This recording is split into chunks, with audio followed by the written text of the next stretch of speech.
రోజు రోజుకి రేవంత్ రెడ్డి కేసీఆర్ అవినీతి పైన దూకుడు పెంచినట్టు తెలుస్తూ ఉంది. ముఖ్యంగా కాళేశ్వరం ప్రాజెక్టు పైన దాదాపు 1000 కోట్ల అవినీతి జరిగింది అనేది సుస్పష్టంగా తెలంగాణ సమాజానికి మొత్తం కూడా తెలుసు. సో దానిపైన రేవంత్ రెడ్డి ఇప్పటికే మేడిగడ్డ కావచ్చు, లేదంటే అన్నారం కావచ్చు, సుందరి కావచ్చు, మొత్తం కాళేశ్వరం ప్రాజెక్ట్ సంబంధించినటువంటి పూర్తి స్థాయి విజిలెన్స్ ఎంక్వైరీ పూర్తి కావడం జరిగింది. దానికి సంబంధించినటువంటి పూర్తి స్థాయి నిజాలు ఏంటో తెలుస్తున్నట్టు మనకి తెలుస్తుంది. అయితే దీనికి సంబంధించి లేటెస్ట్ అప్డేట్ ఏంటంటే, ఎవరైతే ఈ నీటిపారుదల శాఖకు సంబంధించినటువంటి ఈఎన్సీ ఎవరైతే ఉన్నారో మురళీధరన్, ఆయనను ఆ పదవి నుంచి రాజీనామా చేయించాలని చెప్పేసి పెద్ద ఎత్తున ఆయనకే చెప్పి నువ్వు రాజీనామా చేయాలని చెప్పేసి ఆర్డర్ వేసినట్టు తెలుస్తోంది.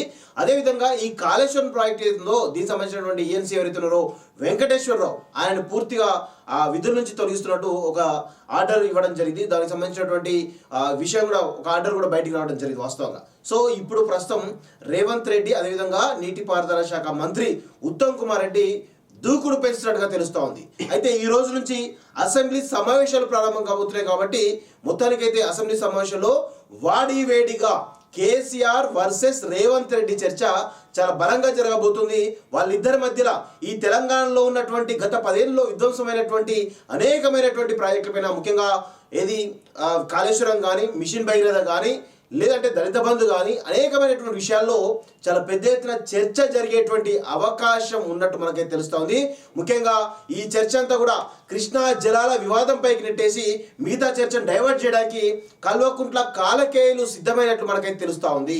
సో మొత్తానికైతే వాళ్ళు ఏది కృష్ణా జలాల వివాదం వైపు వాళ్ళు మళ్ళించినప్పటికీ కూడా ఈరోజు రేవంత్ రెడ్డి మాత్రం కాళేశ్వరం అవినీతి పైన నిప్పులాంటి నిజాలు అసెంబ్లీ వేదికగా తెలంగాణ ప్రజలకు అందించేటువంటి ఒక ప్రయత్నం భారీ ఎత్తున చేయబోతున్నాడు అనేది మనకున్నటువంటి సమాచారం. మిత్రులారా, ఒక్కసారి ఈఎన్సీ సంబంధించినటువంటి ఆర్డర్ ఏదైతే ఉందో ఒకసారి ఆర్డర్ చూపించే ప్రయత్నం చేస్తా. ఇది government of Telangana establishment of CAD. Government, after careful examination of the V&D report and vigilance and inquiry report on Medigada barrage, hereby order to terminate the reappointment of Sri Venkateshwarlu, in charge ENC, retired, and in charge engineering chief Ramagundam with immediate effect అంటూ ఒకరిని చూస్తాం. The engineering chief CAD shall take further necessary action accordingly and submit proposal for fact arrangement for the set post అంటూ ఒక appointment ఏదైతే government సంబంధించినటువంటి ఆర్డర్ని ఆయన remove చేస్తున్నట్టు ఎవరైతే ఉన్నారో ఈ విజిలెన్స్ ఎంక్వైరీ ద్వారా తర్వాత జరిగినటువంటి పరిణామాల్లో భాగంగా పెద్ద ఎత్తున మరి ఆ ఈఎన్సీ ఎవరైతే ఉన్నారో వెంకటేశ్వరరావును తొలగిస్తున్నట్టు ఆర్డర్ వేయడం జరిగింది. అదేవిధంగా ఈఎన్సీ మురళీధరన్ ఎవరైతే ఉన్నారో నీటిపారుదల శాఖ సంబంధించినటువంటి మురళీధరన్ రాజీనామా చేయాలని చెప్పేసి రేవంత్ రెడ్డి ఆర్డర్ వేసి అసలు ఉత్తమ్ కుమార్ రెడ్డి తనకు ఒక ఆర్డర్ జారీ చేసినట్టు తెలుస్తూ ఉంది. మరి రేపో మాపో మురళీధరన్ కూడా రాజీనామా చేసే అవకాశాలు బలంగా ఉన్నట్టు మనకైతే తెలుస్తూ ఉంది. సో మొత్తానికైతే ఏది మేడిగడ్డ ప్రాజెక్ట్ పైన రోజు రోజుకి కొంత పురోగతి సాధిస్తూ దూకుడు పెంచినట్టు మనకైతే తెలుస్తూ ఉంది. చూడండి, 2019లోనే దెబ్బతిన్న మేడిగడ్డ 5 ఏళ్ల కిందటే బ్యారేజ్ వద్ద బయటపడ్డ లోపాలు మరమ్మతులకు చర్యలు తీసుకొని అధికారులు పనుల కోసం డిజైన్ ఇవ్వాలని కోరినా ఇవ్వలేదు. నిర్మాణాన్ని 2020 జూన్లోనే పూర్తి చేశాం. అధికారులు సర్టిఫికేట్ కూడా ఇచ్చారు. 2022 జూన్తోనే పూర్తయిన డిఫెక్ట్ లయబిలిటీ కాలం రాష్ట్ర సాగునీటి శాఖకు రాసిన లేఖలో ఎల్ఎన్టీ వెల్లడి. మరోసారి 2023లో లేఖ అంటూ ఒకరిని చూస్తా ఉన్నాం. సో చూడండి, మేడి పండు చందమే మేడిగడ్డ నిర్మాణంలో ఎన్నో ఉల్లంఘనలు, కుంగిన బ్లాకులు, ఎల్ఎన్టీ కట్టలేదు. చూడండి, ఉల్లంఘనలన్నింటికీ గుడ్డిగా ఆమోదం. బ్యారేజ్ ప్రారంభించక నిర్వహణ లేదు. నిర్మాణ ఖర్చు అంచనాలు 133% పెంపు. రూపాయలు 1863 కోట్ల నుంచి 4613 కోట్లకి ఓన్లీ నిర్మాణ ఖర్చు అంచనాలట. కంప్లీషన్ సర్టిఫికేట్ ఇచ్చాక చెల్లింపులు. ఆ సర్టిఫికేట్ ఇవ్వక ముందే నిర్మాణ సంస్థకు బ్యాంక్ గ్యారెంటీలు ఇచ్చేయాలని సిఫారసు. అది తప్పుడు నిర్ణయమన్నా విజిలెన్స్ నివేదిక. అలా సిఫారసు చేసిన ఇంజనీరింగ్ చీఫ్ పై క్రమశిక్షణ చర్యలు తీసుకోవాలని సూచన. కాఫర్ డ్యామ్ షీట్ ఫైల్స్ తొలగించలేదు. విజిలెన్స్ ఎన్ఫోర్స్మెంట్ సంచలన నివేదిక అంటూ ఒకరిని చూసాం. మొత్తానికి అయితే విజిలెన్స్ అండ్ ఎన్ఫోర్స్మెంట్ డిపార్ట్మెంట్ చాలా సంచలనమైనటువంటి నివేదికను రాష్ట్ర ప్రభుత్వానికి అందించినట్టు తెలుస్తోంది. దానిలో భాగంగానే కాళేశ్వరం ఇన్ఛార్జ్ అండ్ చీఫ్ ఎవరైతే ఉన్నారో వెంకటేశ్వరరావుని మొత్తానికి అయితే తొలగించినట్టు తెలుస్తూ ఉంది. ముఖ్యంగా మురళీధరన్ కూడా రాజీనామా చెప్పేసి ఆయన కూడా ఆదేశాలు జారీ చేసినట్టు ఆల్రెడీ మనం చూస్తా ఉన్నాం. కాళేశ్వరం ఎత్తిపోతుల పథకంలోని మేడిగడ్డ బ్యారేజ్ సంబంధించి విస్తుపోయే విషయాలను విజిలెన్స్ అండ్ ఎన్ఫోర్స్మెంట్ విభాగం వెలుగులోకి తెచ్చింది. ఈ బ్యారేజ్ నిర్మాణంలో అనేక ఉల్లంఘనలు చోటు చేసుకున్నాయని, అయినా అధికారులు అన్నింటికీ అడ్డగోలుగా ఆమోదాలు ఇచ్చేశారని పేర్కొంది. నిర్మాణ అంచనాలను భారీగా పెంచేశారని ఆక్షేపించింది. ఒక క్రమ పద్ధతిలో చేయాల్సిన పనులను దానికి విరుద్ధంగా చేశారని తేల్చింది. అసలు బ్యారేజీలో కుంగిన 7వ బ్లాక్తో పాటు ప్రభావితమైనటువంటి 6-8 బ్లాకులను నిర్మాణ సంస్థ అయిన ఎల్ఎన్టీ కట్టలేదని, ఆ పనులను సబ్ కాంట్రాక్ట్ చేపట్టారని తీవ్ర ఆరోపణలున్నాయని విజిలెన్స్ ఎన్ఫోర్స్మెంట్ తన నివేదికలో పేర్కొన్నది అంట. ఒక్కసారి చూడండి.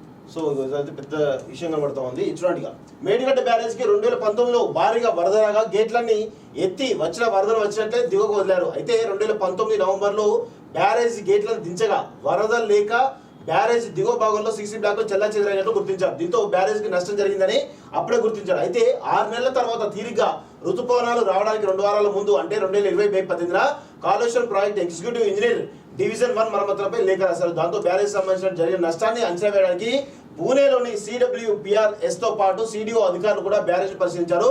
అంతేకాకుండా TSCRL తో అధ్యయనాల అనంతరం వరద ప్రవాహ వేగాన్ని తగ్గించడానికి వీలుగా రీడిజైన్ చేసి వేరింగ్ కోర్స్, CC ఆఫ్రాన్లు, స్టోన్ ఆఫ్రాన్లతో పాటు డౌన్ స్ట్రీమ్ ఆఫ్రాన్ స్ట్రక్చర్ల పనులు చేపట్టాల్సి ఉంటుందని 3.5 ఏళ్ల కిందటే గుర్తించారు. అయితే ఆ పనులు చేపట్టడానికి ఎల్ఎన్టీ నిరాకరించింది. ప్రభుత్వం అందించిన నిర్దేశిత డిజైన్ల ప్రకారమే బ్యారేజ్ నిర్మాణం చేసిన పునరుద్ధరణ పనులు చేయాలంటే విధిగా మళ్ళీ ఒప్పందం చేసుకోవాల్సి ఉంటుందని 2020 మే 18న సదరు ఎగ్జిక్యూటివ్ ఇంజనీర్కు లేఖ రాసింది.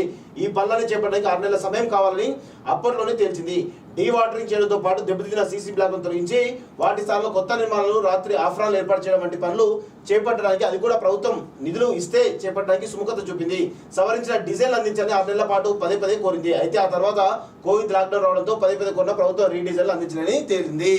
సో చూడండి, కేసీఆర్ ఏ విధంగా ఈ కాళేశ్వరం పైన పెద్ద ఎత్తున ఎందుకు ఈరోజు తాత్సారం చేసిండో ఒక్కసారి అర్థం చేసుకోవాలి. ఆయనకు కావాల్సిన కమిషన్లు, ఆయనకు కావాల్సిన 1000 కోట్ల ఆస్తులు, 45,000 కోట్ల రూపాయలు అక్రమాలు జరిగినాయని చెప్పేసి కాగ్ రిపోర్ట్ తెలిసింది వాస్తవంగా. కానీ ఇక్కడ విషయం ఏంటంటే అంతా కూడా మేడిగడ్డ చుట్టే తిరుగుతోంది. అసలు మేడిగడ్డ అనేది 10% మాత్రమే. ఈరోజు అన్నారం ఉంది, సుందిల్లా ఉంది, అదేవిధంగా మల్లన్న సాగర్ ఉంది, అదేవిధంగా కొండపోచమ్మ సాగర్ ఉంది. వీటి మొత్తం కాళేశ్వరం ప్రాజెక్ట్ పైన మొత్తంగా కూడా ఎంక్వైరీ జరగాలి.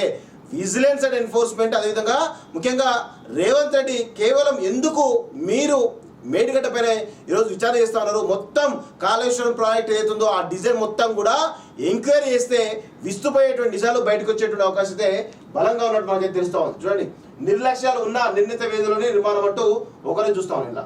సో చాలా పెద్ద నిర్లక్ష్యం ఉంది. ఆనాడే బయటపడ్డ లోపలట కాళేశ్వరం ప్రాజెక్టులో భాగంగా నిర్మితమై 3 నాళ్ళకే కుంగిపోయిన మేడిగడ్డ బ్యారేజ్ వాస్తవానికి 5 ఏళ్ల కింద దెబ్బతిన్నట్టు తేలింది. బ్యారేజ్ నిర్మాణంలో లోపాలు ఉన్నట్లు 2019 నవంబర్లో బయటపడినట్లు తాజాగా వెలుగులోకి వచ్చింది. అయితే దీని నిర్మాణ పనులు చేపట్టిన ఎల్ఎన్టీ సంస్థ ఇటీవల నీటిపారుదల శాఖకు రాసిన లేఖలో ఈ విషయాన్ని వెల్లడించింది.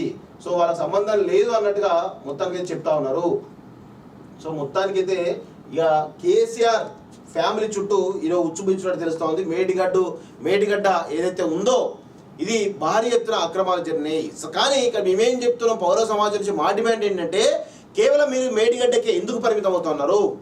ఈరోజు మేడిగడ్డతో పాటు కాళేశ్వరం ప్రాజెక్ట్ మొత్తం ఏదైతే ఉందో ఆ మొత్తం పైన ఈరోజు విచారణ చేయాల్సిన అవసరం ఉంది. సరే, మీరు సిబిఐకి అయిపోయినా పర్లేదు, కానీ ఇక్కడ విజిలెన్స్ అనే ఎన్ఫోర్స్మెంట్ డిపార్ట్మెంట్ ఉంది. వాటితోటి ఖచ్చితంగా పెద్ద ఎత్తున విచారణ చేయాల్సిందిగా కోరుతా ఉన్నాం.